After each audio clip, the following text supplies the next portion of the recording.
Connecting to your equestrian self may not be easy, but it can be simple.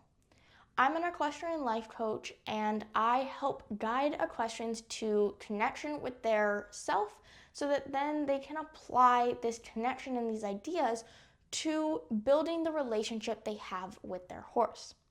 So thinking about the connection equestrians must have with themselves, I immediately go to yoga asana as well as pranayama practices. And I do this because the physical nature of these practices helps build the mind-body connection.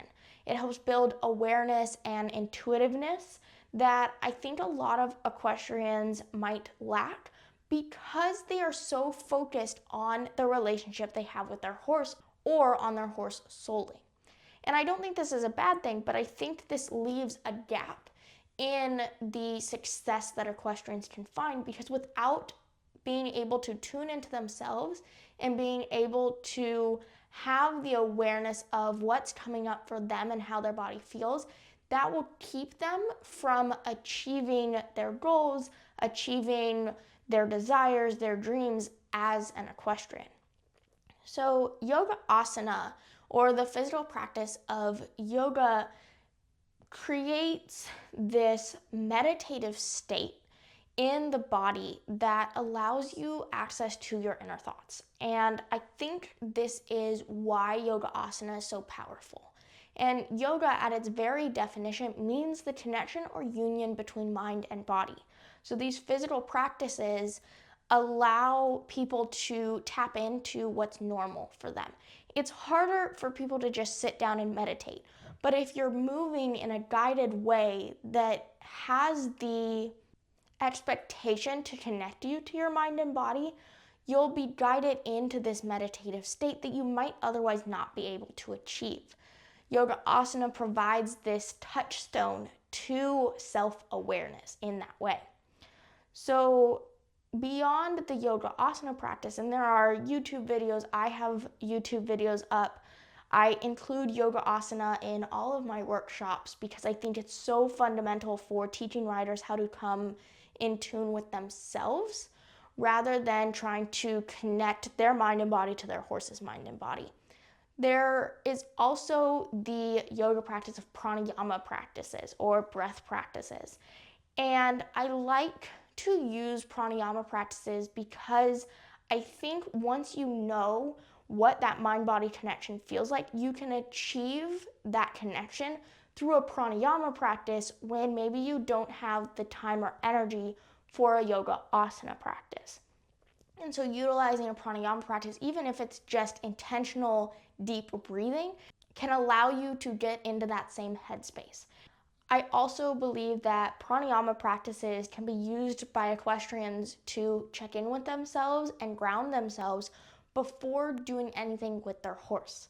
And I think that's where connecting to the equestrian self becomes really powerful, because you're no longer moving without intention. Instead, you know exactly what you want, you know what you're feeling, you know what your thoughts are currently like, you know where you're at, and that allows you to address your horse and your equestrian life in truthfulness, in reality of what's going on. If you're someone that wants to take a little bit more time and effort into connecting with your equestrian self, or you like to have something on pen and paper, I suggest doing a free association journal entry. And maybe you start with a theme like my equestrian self is, and then you start going and you see where your journal entry takes you, and notice what comes up for you, what key themes are coming up as you journal about who you are as an equestrian, your equestrian lifestyle, the connection you currently have with your horse. Are there some problems that you weren't aware of, or some sticky spots that you realize you need to give a little more attention to? I like this free association style of journaling because I think it allows for better processing by the individual, and this then allows to almost get to the root of the problem a lot of the times in terms of acknowledging where you need to start in order to figure out where you want to end up. And this idea of free association actually comes from Freudian psychology. And although Freud and a lot of his ideas can't be supported by physical statistical evidence, his ideas of intuitiveness and free association that was actually used by psychologists or by psychodynamic therapists still today, it allows the person or the client to process their own feelings at their own pace rather than being guided from one touch point to another. And so I like applying this idea of free association to a journal entry about the equestrian self, because it means that you're not searching for external factors or external influences on who you should be. Instead, it's looking inward, it's focusing on who you are as an equestrian without all the extra, without all the external influences, without all these little things that can make you say, well, I should be this way, or I should not be this way. Instead, you can stand in your truth of who you are as an equestrian, and that gives you power. But in order to stand in your truth, you have to first know how to connect with your equestrian self more than just having those random epiphanies or aha moments. So I want to take a little bit of time to talk about my own experience with being connected to myself as a rider and being unconnected with myself. And I think this really goes back to when yoga came into my life versus before yoga was a part of my life. I've always been a very intuitive person, but the energy component and the radical acceptance of how I feel and being able to pivot accordingly has come after my yoga experience really expanded and became a daily practice for me. And I think this is because I don't have to work as hard to connect to myself anymore. It's more normative. It's something that I do a little bit more unconsciously, so to speak. And so that allows me to really move in my truth as an equestrian and stand in what I want and what I believe in more than I could in the past, because I was so influenced by the external world of the training barn I was at, or the hunter jumper world I was currently in, with what was normal for a person of my age and the horse that I was riding to achieve. And so having that connection to myself now really allows me to kind of notice in my past when those moments that I was being really untruthful to who I was.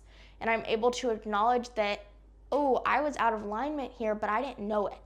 And that just makes me more appreciative of the connection I have to my equestrian self today.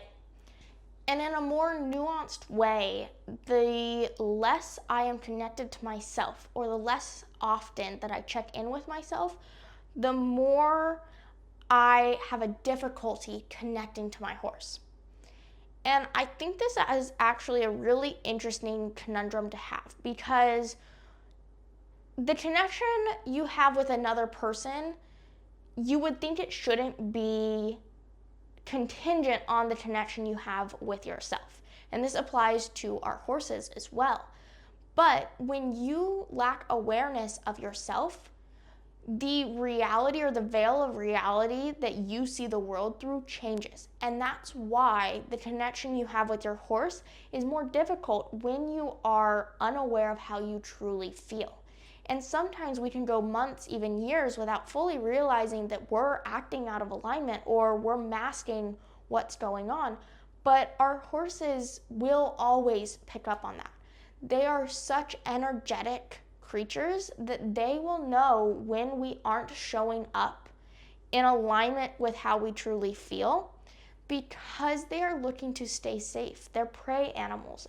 And because of the role that we play as their rider, of their owner, as their rider, as their owner, they look to us trying to see if we are a threat or a safe place. And it doesn't have to be so blown out of proportion that we're going to hurt them or anything like that in terms of threat, but it's this idea of we become a safe place when they can see that we understand what we're bringing to the table on any given day.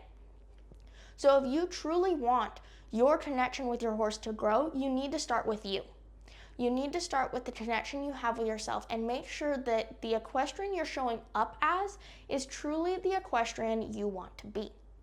If you're looking for more on how to connect with your horse and build your connection to them, visit callebautyoga.com and subscribe to the email list. We have an up and coming workshop in late January, and the email list will be the first people to get access to this program, to get access to the application, because there are limited spots. So beyond just getting access to this program, you'll get access to every future program. You'll also get questions like, what are you looking for? What are you currently struggling with? How can I help you as an equestrian life coach in your equestrian life? Thank you so much for listening, watching. Please like, subscribe, leave a comment on what you want to see next, and have a great rest of your day, night, or whenever you may be listening.